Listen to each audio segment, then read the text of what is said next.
जय श्री हरि। आज हम सुनाएंगे 5 भीख माँ की पवित्र कथा। यह कथा कार्तिक मास में सुनने से मनुष्य के सभी कष्ट दूर होते हैं और उसे मोक्ष की प्राप्ति होती है। तो जो भी हमारी इस कथा को सुन रहे हैं, प्लीज़ हमारे चैनल को जरूर सब्सक्राइब कीजिएगा और हमारे चैनल को जरूर लाइक कीजिएगा। आपके लाइक से हमें पता लगेगा कि आपको हमारी कथा कैसी लगी है। तो कथा स्टार्ट करते हैं। प्राचीन समय की बात है। एक छोटा सा गांव था जहां एक वृद्धा भिखारी रोज प्रभु का नाम लेकर गांव-गांव भीख मांगता था। लोग उसे पहली भीख माँ कहकर पुकारते थे। वह जब भीख मांगता तो कहता, राम नाम लेकर दो माँ, तो प्रभु भी खुश होंगे। लोग उसकी विनम्रता से प्रभावित होते और प्रेम से अन्नदान करते। एक दिन भगवान स्वयं वेश बदल कर आए और बोले, भीख माँ, तू हर हाल में प्रसन्न क्यों रहता है? भीख माँ मुस्कुराया और बोला, प्रभु, जब आप मेरे भीतर हैं तो दुख किस बात का है? यह सुनकर भगवान प्रसन्न हुए और बोले, जो तूने कहा वही सच्ची भक्ति है। पहली भीख माँ को परम शांति मिली। सच्ची भक्ति का अर्थ है हर स्थिति में प्रभु का सिमरन करना। दूसरी भीख माँ की कथा, त्याग और सेवा। दूसरी भीख माँ एक स्त्री थी जो रोज तुलसी के नीचे दीप जलाती थी और जो कुछ मिलता मंदिर में दान कर देती। एक दिन उसके घर कुछ भी नहीं था, फिर भी उसने भगवान को जल और दीप अर्पित किया।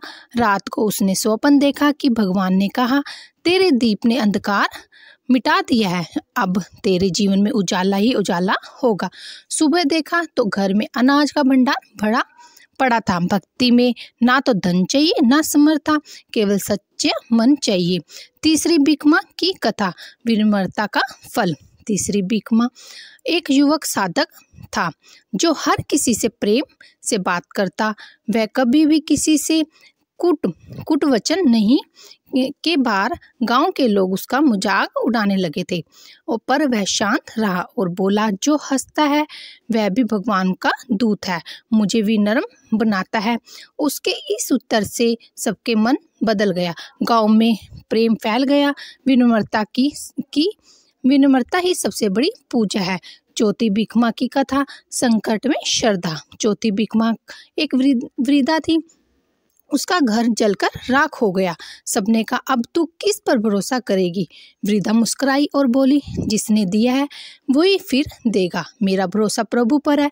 कुछ दिनों बाद गांव के राजा का स्वप्न आया कि उस वृद्धा की सहायता करे।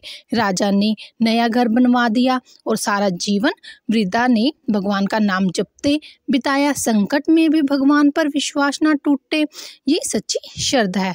पांचवी भीख माँ की कथा, नाम सिमरन से मोक्ष। पांचवी भीख माँ का नाम भिक्षा राम था। वह रोज हरे राम हरे कृष्ण का जाप करते हुए चलता और जो भी मिले उसे बांट देता था। एक दिन जंगल में सांप ने उसे डस लिया, लेकिन उसके मुख से उसी समय राम राम निकला और उसी पल प्रभु के लोक में पहुंचा। देवताओं ने कहा, देखो, जो अंत समय में नाम जपता है और उसे जन्म मरण से मुक्ति मिलती है। नाम जाप ही सबसे बड़ा साधन है। जो व्यक्ति कार्तिक मास में श्रद्धा से 5 भीख माँ की कथा सुनता है और सुनाता है, उसके जीवन में भक्ति, शांति, सुख, समृद्धि का आगमन होता है। घर के सभी दोष कष्ट मिटते हैं और प्रभु की कृपा सदैव बनी रहती है। यदि आपको 5 भीख माँ की कथा पसंद आई हो तो हमारे वीडियो को लाइक जरूर कीजिएगा और हमारे चैनल दिव्य आरती को प्लीज़ जरूर सब्सक्राइब कीजिएगा। आपके हर एक लाइक और सब्सक्राइब से हमें बहुत ज़्यादा मोटिवेशन मिलता है।